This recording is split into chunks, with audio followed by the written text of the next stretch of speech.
suis Abdou Karim Lo, ancien délégué à la réforme de l'État au Sénégal. Actuellement, je suis le secrétaire permanent du mécanisme africain d'évaluation par les pairs au Sénégal. Je suis également le président de l'Association sénégalaise de l'évaluation. À ce titre, j'ai quand même une certaine expérience dans le domaine de l'évaluation. D'abord, en ma qualité de conseiller en organisation, ayant travaillé pendant plus de 18 ans au bureau organisation et méthode qui est devenu délégation à la réforme de l'État.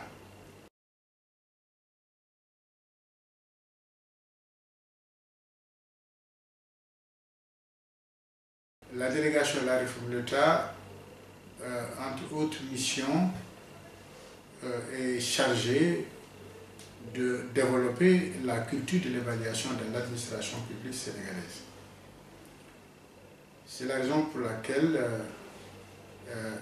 il y a eu un partenariat en 2005 entre la délégation au management public, c'est l'ancien nom de la délégation de la réforme de l'État, le système des Nations Unies et l'Association sénégalaise de l'évaluation. Et c'est dans le cadre de ce partenariat, nous avons réalisé une étude dénommée Analyse des capacités évaluatives nationales au Sénégal. Et je voudrais évoquer cette expérience qui me semble extrêmement importante et qui m'a permis de tirer des leçons. D'abord, capacité d'évaluation nationale, je pense que c'est une question importante, une étude importante que nous avons menée dans le cadre de ce partenariat pour savoir exactement quel était l'état de l'évaluation au Sénégal en termes de capacité du côté de l'offre comme du côté de la demande. Et c'est l'étude qui a été menée avec le soutien de l'Organisation internationale de la francophonie a été, il faut le dire, très enrichissant. Parce que cela nous a permis de révéler qu'au Sénégal, il y a certes une pratique évaluative, mais si on interroge cette pratique, aussi bien sur le plan quantitatif que sur le plan qualitatif, on se rend compte qu'il y avait vraiment beaucoup d'efforts encore à faire. Sur le plan quantitatif, c'est vrai, ceux qui avaient répondu à nos questions ont déclaré qu'ils faisaient de l'évaluation, qu'ils menaient des études pour évaluer des programmes, des projets. Mais si on tient compte des statistiques, on s'est rendu compte véritablement qu'il n'y avait pas beaucoup d'évaluation. Et que le peu qui se réalisait était de l'initiative des partenaires techniques et financiers et non du gouvernement. Donc, ça pose un problème. Et on en a tiré comme leçon que, mais oui, le gouvernement développe des politiques, des programmes, mais ne prend pas souvent le soin de les évaluer pour apprécier la qualité de ces politiques, mais aussi pour apporter des mesures correctives si l'on se rend compte effectivement que ces politiques comportent quelques dysfonctionnements. Et vraiment, je pense que ça a été quelque chose de très intéressant. Non seulement on n'évalue pas, mais bon, on mettait l'accent beaucoup plus sur le contrôle, sur l'audit, sur l'inspection. Et justement, le fait de privilégier ces domaines qui sont voisins de l'évaluation a suscité généralement une certaine peur de l'évaluation au niveau de certains publics. Dès que vous parlez d'évaluation, les gens ne pensent qu'à l'audit ou bien au contrôle ou à l'inspection. Je pense que cela s'est révélé au cours de cette étude. Et quand on venait même pour poser des questions, les gens pensaient que nous, on était déjà même en train d'évaluer. Alors que c'était une simple façon d'apprécier la qualité n'est-ce pas, peut-être des évaluations, mais la pratique évaluative. Quel était le niveau de la pratique évaluative au Sénégal? Donc, de ce point de vue, je pense que c'est une leçon, à mon avis, qui a été très intéressante. Et on s'est rendu compte aussi du côté de l'offre que véritablement il se posait un problème de qualité des évaluations parce que les gens ne maîtrisaient pas certaines méthodologies. Par exemple, en ce qui concerne les méthodes quantitatives, j'avoue que bon, on a constaté qu'il y avait beaucoup de faiblesses. Les gens mettaient beaucoup plus l'accent sur les méthodes qualitatives que sur les méthodes quantitatives. Est-ce que les évaluateurs n'avaient pas une certaine maîtrise des protocoles statistiques, ou est-ce qu'ils ne comprenaient pas véritablement certains aspects de ces méthodes? En tout cas, on s'est posé des questions. Parce que quand on a posé la question de savoir quelle méthode d'évaluation pratiquez-vous le plus, alors les gens avaient tendance à répondre que c'était des méthodes qualitatives. Donc là, on s'est rendu compte qu'il y avait aussi nécessité, dans le cadre du renforcement des capacités des évaluateurs, aussi bien des consultants individuels que des cabinets, nécessité vraiment de mettre un accent particulier sur la méthodologie à adopter en matière d'évaluation. Parce que la qualité d'un rapport d'évaluation, à mon avis, dépend dans une large mesure de la méthodologie qui a été adoptée par les intervenants. Donc là aussi, je pense que c'est un enseignement que nous pouvons tirer. Hein, un enseignement que nous pouvons tirer de cette étude. Et véritablement, je pense que maintenant, il y a peut-être nécessité de répéter cette étude-là. Parce que cela s'est réalisé il y a déjà 10 ans. Donc l'environnement, entre-temps, a changé. De nouveaux besoins se sont créés. Et il y a nécessité de réactualiser cette étude dans la mesure où les gens sont devenus de plus en plus conscients de la nécessité véritablement d'évaluer les politiques, les programmes et les projets publics.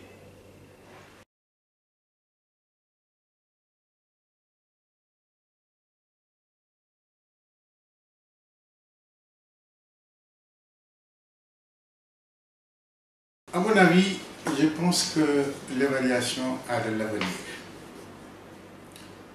Elle a de l'avenir parce que les différents acteurs prennent de plus en plus conscience de la nécessité d'évaluer les politiques publiques. C'est devenu une exigence démocratique. La société civile s'organise et exige des gouvernements que l'on rende compte, exige que les gouvernements rendent compte de leur gestion. Et de ce point de vue-là, l'évaluation devient un outil important pour la redevabilité. Et cette prise de position est devenue inéluctable. Ça veut dire que les gouvernements sont obligés de suivre, de répondre aux exigences de la société civile. C'est pourquoi je pense que l'évaluation a de l'avenir pour les prochaines années. Il a aussi de l'avenir parce que les parlementaires eux-mêmes également prennent de plus en plus conscience de la nécessité d'intégrer l'évaluation parmi leurs outils de contrôle de l'action publique. C'est vrai que jusqu'ici, les parlementaires votent les budgets, mènent des commissions d'enquête pour contrôler l'action parlementaire, mais n'avaient pas intégré l'évaluation en tant que pratique permettant d'apprécier la qualité des publics et de prendre des nouvelles décisions sur les processus budgétaires et sur même les dotations budgétaires. Et on a constaté qu'il y a beaucoup de pays aujourd'hui, en tout cas, qui sont en train de constitutionnaliser l'évaluation, de l'intégrer dans leur constitution. Et je pense que, en tout cas ici au Sénégal, nous n'en sommes pas encore à ce niveau, mais les parlementaires, il faut le dire, les députés s'intéressent de plus en plus à l'évaluation des politiques publiques. Et si vraiment le Parlement s'intéresse à cela, je me dis donc que c'est devenu une exigence encore des populations, parce que ce sont les représentants des populations, ils sont obligés de poursuivre, n'est-ce pas, de poursuivre leur projet consistant à vouloir constitutionnaliser, en tout cas, ou à intégrer l'évaluation dans leur pratique de contrôle de l'action gouvernementale. Même les gouvernements sont obligés aussi de faire de l'évaluation, parce que l'évaluation est devenue un mouvement mondial. Aussi bien les partenaires techniques et financiers que les autres acteurs du développement économique et social prennent conscience aussi de la nécessité d'évaluer. Et donc, aujourd'hui, il n'y a plus d'échappatoire. On est obligé d'institutionnaliser l'évaluation, d'en faire une pratique, n'est-ce pas, de contrôle de l'action publique. Sinon, c'est peut-être les électeurs qui auront le dernier mot. Donc, je pense que de ce point de vue-là, j'ai bon espoir que l'évaluation a de l'avenir. Il faut dire également que du point de vue de la pratique, il y a aussi quand même de l'espoir dans la mesure où de plus en plus il y a des formations pour renforcer les capacités des acteurs, non seulement du côté de la demande, mais aussi du côté de l'offre. Et de ce point de vue-là, ça les prépare à mieux connaître l'évaluation et à mieux pratiquer aussi l'évaluation. C'est pourquoi je pense que c'est vraiment un domaine d'activité qui a de l'avenir, n'est-ce pas? Maintenant, quelle priorité? Où devons-nous mettre la priorité? Effectivement, si on retient que l'évaluation a de l'avenir, il faudrait maintenant se préparer par rapport à cet avenir-là. L'avenir est devant nous, il faut se projeter, mais il faut se préparer parce que nous allons passer un bon nombre de nos jours dans le futur, n'est-ce pas? C'est pourquoi je pense que maintenant, pour nous préparer à ce mouvement qui est en train de se développer de plus en plus, pour moi, la priorité est de mettre l'accent d'abord sur le renforcement des capacités. Parce que si les capacités ne sont pas renforcées, nous ne pouvons pas répondre au rendez-vous de l'évaluation dans les 5 prochaines années. Donc, il faudrait développer la formation, qu'il s'agisse de formation diplômante ou de formation qualifiante, n'est-ce pas? Qu'il s'agisse du côté de l'offre ou de la demande, ou de ceux qui s'occupent de plaidoyer, à mon avis, il faudrait procéder nécessairement au renforcement des capacités. Maintenant, il y a des thématiques majeures qui agitent notre monde, et nous devons prêter attention à ces thématiques parce que cela requiert aussi de l'évaluation. Je pense par exemple au changement climatique. En tout cas, nous, pays du Sud, nous en subissons beaucoup les conséquences. Et les pays les plus grands pollueurs du monde, hein, bon, peut-être doivent aussi également y penser. Et bientôt, ce sera le rendez-vous de Paris, qui sera une grande rencontre internationale pour prendre des décisions hardies en matière, n'est-ce pas, de protection de l'environnement et de lutte contre le réchauffement climatique. Et je pense qu'il faut qu'on intègre dans tout processus-là l'évaluation. Je pense également que le monde a besoin de produire assez pour l'autosuffisance alimentaire. Surtout en Afrique, nous connaissons beaucoup de déficits alimentaires. Et je pense que l'évaluation peut être un outil pour l'agriculture, pour en tout cas une politique d'autosuffisance alimentaire. Augmenter la production mondiale en céréales pour nourrir des millions et des millions d'individus qui souffrent de faim dans le monde. Je pense que l'évaluation des politiques agricoles me semble être également une des priorités sur lesquelles il faudra mettre l'accent au cours des prochaines années. Maintenant, comment y arriver? Pour y arriver, il faudrait une coalition mondiale autour de l'évaluation. Et dans chaque pays, qu'il s'agisse du gouvernement, qu'il s'agisse des acteurs du développement économique, notamment la société civile, le secteur privé, les élus locaux, n'est-ce pas, les communautés de base, il faudrait une coalition autour de l'évaluation pour que cela devienne une réalité incontournable dans nos États, surtout dans les États africains. Donc, de ce point de vue-là, je pense que la coalition, les partenariats, les échanges d'expériences, tout cela sont des procédés qu'il faudra développer de mon point de vue pour quand même qu'on ne rate pas ce rendez-vous qui fera de l'évaluation un domaine d'activité lié au développement économique et social et permettant au gouvernement de prendre des décisions de qualité en ce qui concerne, n'est-ce pas, les résultats qu'on leur présente en matière d'évaluation des politiques publiques.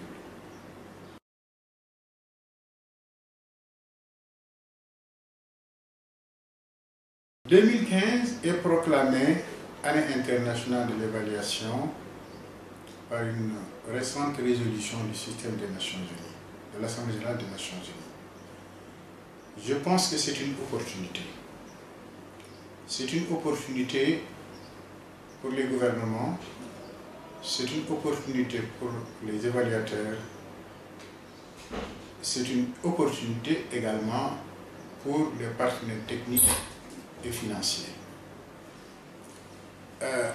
Une opportunité parce que cette année sera un grand moment de plaidoyer. Plaidoyer pour influencer les processus nationaux en matière non seulement de formulation des politiques publiques, mais d'évaluation également. Et de ce point de vue-là, il me semble nécessaire de mener beaucoup d'activités, surtout du côté des associations et sociétés d'évaluation qui ont ce rôle important à jouer en matière de plaidoyer. Mais le plaidoyer, c'est pour amener peut-être les gouvernements à institutionnaliser l'évaluation, à développer la pratique évaluative, à améliorer en tout cas les méthodes d'évaluation, etc. Tout cela, c'est bien beau. Hein? Mais le plus important pour moi, il faudrait qu'on amène les gouvernements à utiliser les résultats de l'évaluation.